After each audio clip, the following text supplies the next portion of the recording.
Reforming South Africa's criminal justice system is not only a necessity, it has become a national priority, from the State Security Department to rehabilitating ex-offenders and, more importantly, integrating them back into society, with reports saying that more than 50% of ex-offenders will commit crime again upon their release. Now, this is Dream Team Foundation. It is an NGO that is working with ex-offenders, trying to empower them and give them the skills that are necessary for them to go back into community and be meaningful members of that particular community. They do farming here, as you can see, fresh produce straight from the farm, and they also empower the community and give them exactly what they need. Let's go in and find out exactly how they do this. Hello.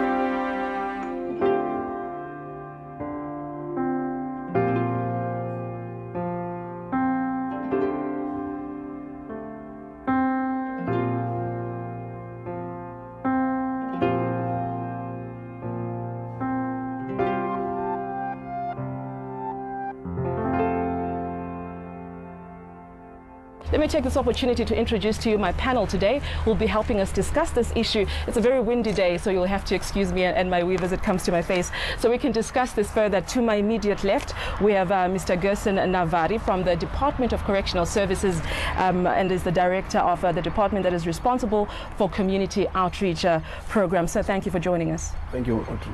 And to his immediate left, we have from the Age of Hope Ministries, we have Pastor Brian Maloka, who will be helping us, of course, with the morality side of the issue. Pastor, welcome and thank you for joining us. Thank you very much. And to his left also we have the councillor from one of the districts here. You'll explain that further to us. That's Mr. Sipiwe Monhla. Councillor, thank you for joining us. Thanks a lot for being part of the discussion, ma'am.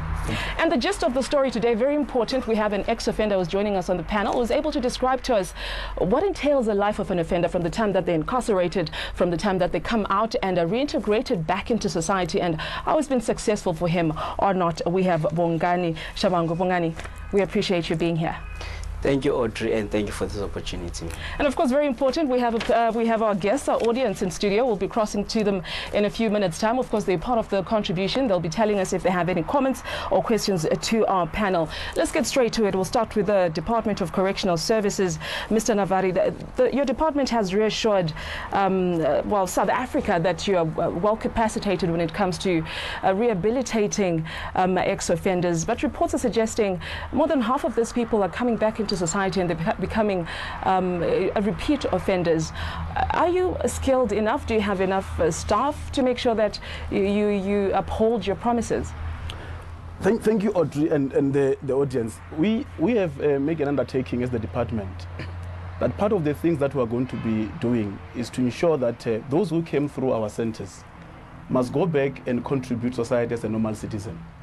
And we've done that by making sure that as soon as they come to our centers, they are taken through different programs. Some of them, we take them through skills development, those who came with a low level of skills. Some of them we take through the process of what we call spiritual upliftment through our spiritual care programs.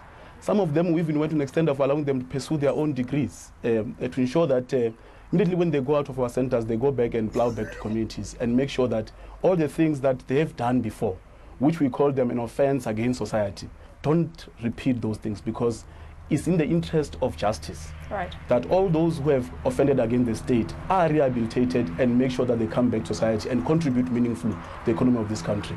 We have capacity as the department. We have been doing that. Safe to say that there are some who are really incorrigible, but we don't believe on those, because we believe that every human being can be changed and be corrected. But we don't have responsibility beyond the conscience of human being. But what we do, we appeal to their conscience to say, you can't live life of crime, because that is actually dangerous for yourself, your family, and the community at large. We have capacity in the department, and we're doing very well. We might have shortcomings in terms of other things that are not in our control. For instance, we have people who have made decisions that they want to live the life of crime. We can't appeal to those conscious. We appeal to conscious of those who are ready to be rehabilitated. Right. Pastor Maloka, perhaps you could join in the conversation. Mr. Navari speaks of spirituality, saying they can only do so much. Just because they have offered this program to rehabilitate ex-offenders doesn't necessarily mean that it's going to happen beyond what they have done as a department. Where do you come in as Age of Ministries, particularly here at Dream Team Foundation? As a ministry, we believe that the total the totality grounding of a person is his spirituality. So as the ministry, we have partnered with a couple of people that are helping in as far as the issue is concerned that you just raised. And we're working also closely with the Department of Correctional Services. And I can affirm as an ex-offender myself, I got the programs in prison, especially the spiritual side of the programs that the department is running. We believe as a church that we need to work together. We cannot do, or rather this issue is not an issue that can be dealt with only privately or individually. We need to work as a team to combat this so-called crime in our country. Right, so it's a holistic approach. I suppose that's what you're saying. Yes. Is this where you found your faith, in prison? I went to prison being, you know, there's so much that is going on inside the person as an individual. But when I went there, I found myself. And I realized that finding myself, I understood the crux core of finding myself, which was the spirituality in me, meaning the God that I found that directed me and enabled me to lead the life that I'm living today. Very profound. Finding yourself, very important, so you can know where you're going. Yes. Councillor, how has been the rehabilitation of ex-offenders worked out in this community? Let me start by say thanks to Dream Team. As Ward 37, like I've just said, that we are a ward of excellence. What I mean in terms of excellence is that we partner with a lot of NGOs. One of these NGOs is Dream Team. And when the Dream Team come here, they had only a little stand in Extension 10 where they're doing some bakeries. But Mama Michelle had a time with us and he explained to us what he want to do in this community. Let me tell you, in the 3 years she have been here, we have seen change in the community. People that we thought they are criminals today, those people are better people in the society. What they are doing, they are training them. They end up bringing them back to us. We take them to the program of EPWP and other projects. What I want to also say to you is that as the ward, we have realized when we donate this land now it's in produce, whatever they're producing here, community are benefiting. Now in short, what I will say, the Dream Team, if other areas like department have just said, if they can also meet with other NGOs in other areas, do what the Dream Team is doing here, this is very marvelous, because once people are not going out and need work, job creation is happening here. Now, in short, what I want to say is that I've just realized that what the Dream Team will bring to us, if we can do it in other areas, we can change our society. Lastly, let's also indicate, I don't know if Dream Team have given you in terms of numbers. We have seen many people coming here becoming better people. We have seen people writing books. Others are also writing books about myself in my time from the same Dream Team. Now I'm saying, if we can assist, the department can assist the Dream Team, we can see the good things out of the Dream Team. And as 137, we are celebrating the life of the Dream Team to be here, because of in few years they've been here. You can just see yourself. When we donate this land to them, we thought they are going to do a small thing, but it has become a big thing. Absolutely. I see all the work that has been done here. If we can get our camera person to pan, there's a lot of vegetables that have been planted. Obviously, there's some good work that is happening here. I want to come to you, Bongani. It's very important that you're here, because the reason that we're here is to try and discuss how ex-offenders found themselves in these positions where they make wrong choices in life, but more importantly, how they come back and they become, you know, a meaningful part of the community. Tell us about your story. Well, Audrey, thank you so much. Much appreciate the opportunity. Well, it's I'll refer back to choice. You know, it's a personal choice that one makes, and life is a series of choices, and every choice that you make today will affect your future, whether negative or positive. I grew up without my father. He left me while I was 2 years of age, and then growing up with my mom, life was hard because I'm from the streets. At some point in my life, I used to eat in the dustbins, and then I used to sleep in the streets with cardboards and plastic and all that. And then I never went to crime because of peer pressure and all that, but I went to crime because of the harsh effects of poverty. And it married me in another words. When it proposed to me, I got married to crime, and then there's nothing in crime industry that I did not do. And back to choices. Prison, I started to enter prison while I was still young at a very early age, and I used to go in and out like going to the toilet. Now, Audrey, you realize that as a person, you come to a point whereby you have to make a self-introspection because of while I was in prison, I was a 26 gangster member, and then we had robbed somebody inside, and then we were taken to isolation cell. How young were you? Sorry to interrupt you, but the first time that you entered prison, how young were you? I was arrested in a police station cell, I was 12. Because living in the streets, there were times whereby I would see a police van passing, and then I'll take a brick and make like I'm about to break into the shop so that they can arrest me and take me to prison. Because now in prison, at least I know I'll have a shelter, I'll have blankets, I'll have food. That's how prison life got into me. And then while I was inside there, I was introduced to different types of gangsterism. And then I started smoking at the age of 12 as well, because I was smoking glue. I was smoking PP, I was smoking turpentine. There's nothing that I didn't smoke that is smokable. Even apple seeds. I've smoked apple seeds while I was also in prison. So now the point that I want to get into is the fact that for me to be here where I am today, I mean, I was released in 2006. Since 1999 when I was arrested up until 2006. Now I'll tell you why I'm quoting the dates, because now that's very much important because of the choice that I made while I was inside. Back to my story.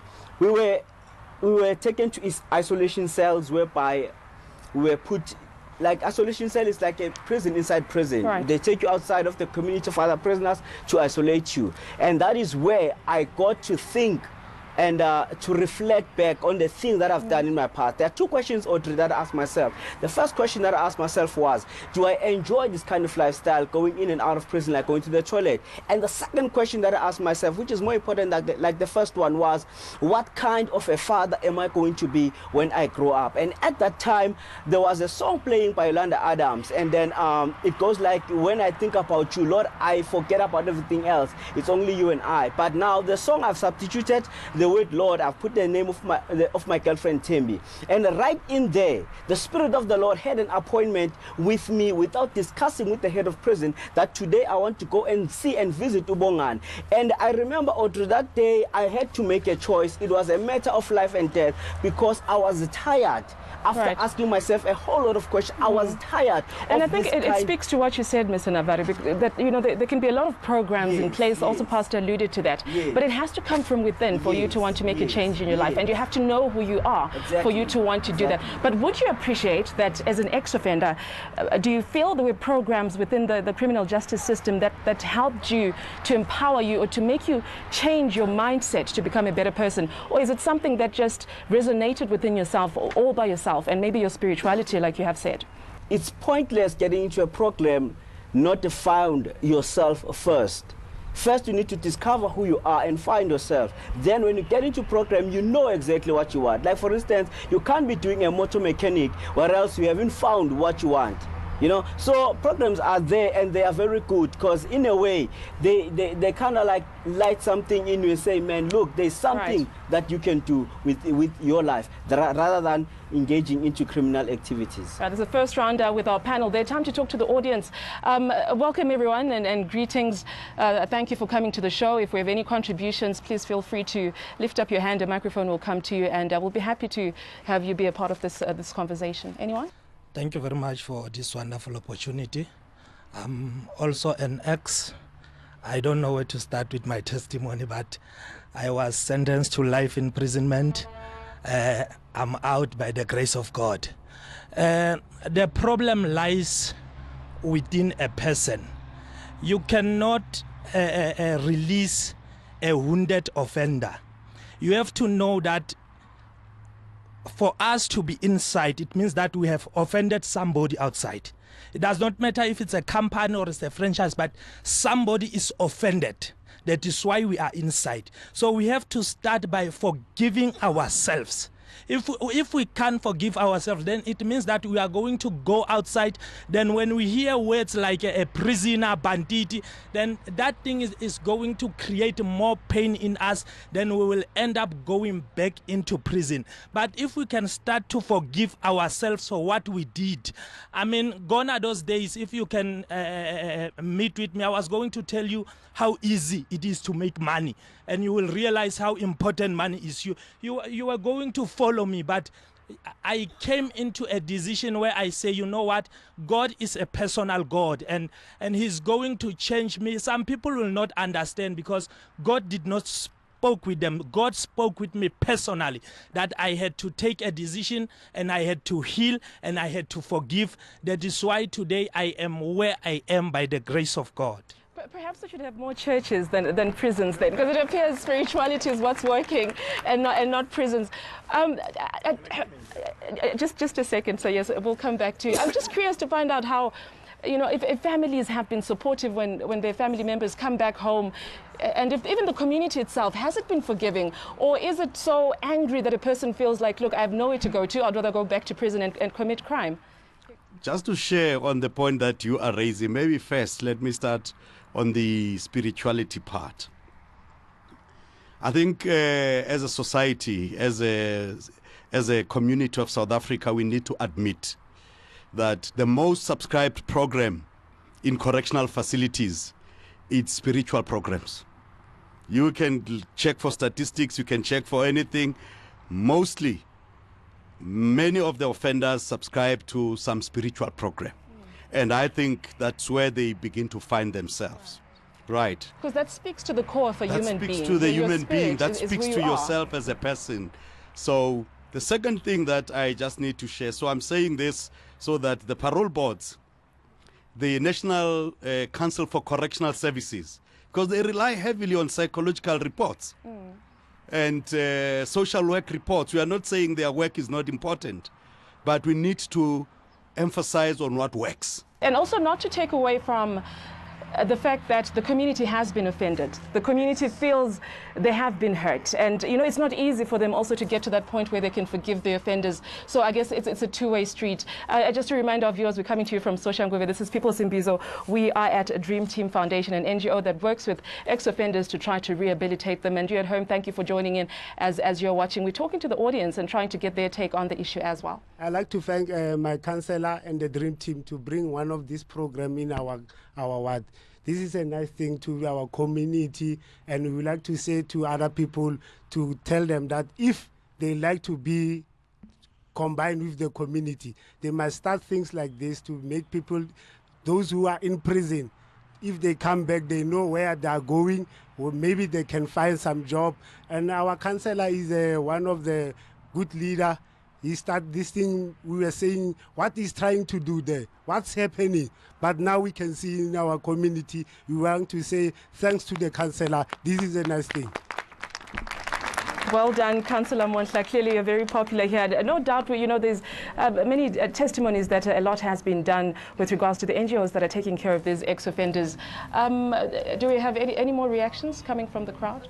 Thanks very much. I'm Thomas from Samarala Funeral Parlor. I'm a partner with the Age of Hope. When I first came here, I saw hope. I spoke with Mayor Julia, but all I can say is correctional service, the community, and the country at large, we need each other. What these guys are saying is telling us, we might say there is no God, but I'm laughing. I have spoken with some of these guys. They've changed. That's why Samarola Funeral Parlor, we are partners. Some of these guys, soon, once we have finished what we are doing, they are coming on board. We are going to employ them. For as long as this ministry is here, we are here. And as a country, as a community, there is our councillor there. Let's go, my brother. Let's build this country. We can, and we will. And those ex-offenders, we need you guys. Some of our brothers are hooked to Nyaupe, There is a new thing here called the Bluetooth. Come on, guys. You know about it better than we do. I have 3 girls. Who is going to marry my children if our fellow young brothers are going and are being eaten by prisoners? But together, Age of Hope and Dream Team Foundation with Samarola Funeral Parlor and the community around here will take this head on and will save our country. Small as we might be, we are going somewhere. And to Ma Julia, let's go for it, Mama. Thanks very much. Thank you so much for that contribution. Just the amount of hope and love that comes from this community is so encouraging. And I'll tell you this, we actually did a show a few weeks ago here in Soshanguve with regards to the issue of drugs within our community. Of course, you know, it all ties down to criminality and how this, because everything we're talking about now is reactive measures.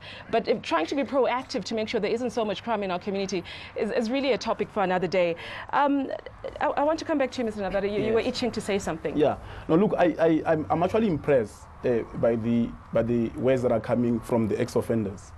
And it actually made me to quickly jump into this issue with relate to how communities should actually welcome back these people who have offended against them. We have, as a department, take it upon ourselves through what we call the white paper on correction, which we adopted as a paradigm shift from prisons to corrections. That part of the things that we should be doing is to ensure that we restore relations. Restoring relations through the program called Restorative Justice, which is in the top agenda of both the Minister and Deputy Minister and the Commission of Correctional Services, to ensure that we actually interact deeply with the offenders themselves from the center level, to say you have actually offended someone outside and many other people in that community. What we need from you is to ensure that you actually go and explain yourself. And we work through that program through social work and spiritual care to say, go work yourself. If you find inside you, in your conscience, that you want to go and narrate why you killed that person, why you killed the father of someone, why you killed a mother of someone, tell us. We are going to actually make sure that we get the victims you've offended to come and talk to you so that you are able to restore the relations amongst yourselves. Yes. We don't only do that with the people who are offended directly. They are what we call secondary offenders, secondary victims. Secondary victims to us is the community at large. So we are saying to those who do not understand that we are doing actual good work inside there, to come and actually listen to the testimony of these people who said, look, I raped your sister, I killed your mother, I killed your father. I want to tell you what happened the day this thing happened. And in that way, we're actually healing society. We're actually making sure that people who have actually make these mistakes don't re-offend back, because you will have cleaned your conscience to say, I have offended, but I want to come clean society, that I did it and this is how I did it and I want you to forgive me. The intentions, therefore, is not only to forgive, by the way, because we know some people who say, no, I don't want to talk to you, I don't want you to come next to me, you have murdered my mother. But we want people to understand that if we are to build a crime-free society, where it starts amongst ourselves as South Africans, to conversate amongst ourselves. What caused us to commit crime? Why these people commit the crime that they committed? But beyond that, Audrey, just to share with you before you conclude your show, we have introduced a few programs. One of them is what we call community correction forums. Community correction forums are found in communities with all sectors and all stakeholders around in the community. Those responsibilities of those people is to make sure that we bring along everybody in the community to work in the business of correction. But also we have brought what we call... When you say in the business of correction, what exactly do you mean? And has that been successful? Yes, what we mean the business of correction, we mean, for example, what we are saying now, that community will release an offender who is highly rehabilitated, who is a pastor like a pastor here, Brian. But people will not trust that Brian indeed is a pastor. They will think, no, this person is still a criminal. How do we trust him? So community correction forums, among other things, discuss how communities should embrace these people that we release from our centers to make sure that they get a soft landing when they come back. If you are to push them away, what they will do is to come back to our centers. We don't want that. So our programs are working. Back to the same community and commit crime and offend again. Exactly. So we don't want communities to reject these people. They must bring them close to them, work with them like Pastor Aubrey. The work that they are doing is a signal that our work indeed is making progress in society. The last part that I wanted us to touch on, Audrey, is the aspect that relates to what we call victim-offender dialogue forums. Right. You see, what we do on those forums is that we combine all the important necessities that deals with the appeals of the conscience of humankind. But we do those things with the thinking behind our mind that if you don't appeal spiritually, like we said, if you don't appeal consciously in terms of what you have done, there's no way that we're going to be able to achieve our objectives. And I'll ask you to hold on to that thought as we have to take a very short break again. This is People's Imbizo, brought to you by ANN7. We're coming to you from Soshanguve. Dream Team Foundation is the location where we're at. We're talking of rehabilitation of ex-offenders and, of course, the reintegration back into society. After the break, we'll talk about the issue of overcrowding in prisons, the issue of devices that monitors them, and the issue also of the ones that are on parole, how they're monitored and how they're also in the society, if they can go back to work and be with their families, and if all this helps with the scourge of rehabilitating ex-prisoners. You're watching ANN7. It's time for a break. We'll be back in a moment.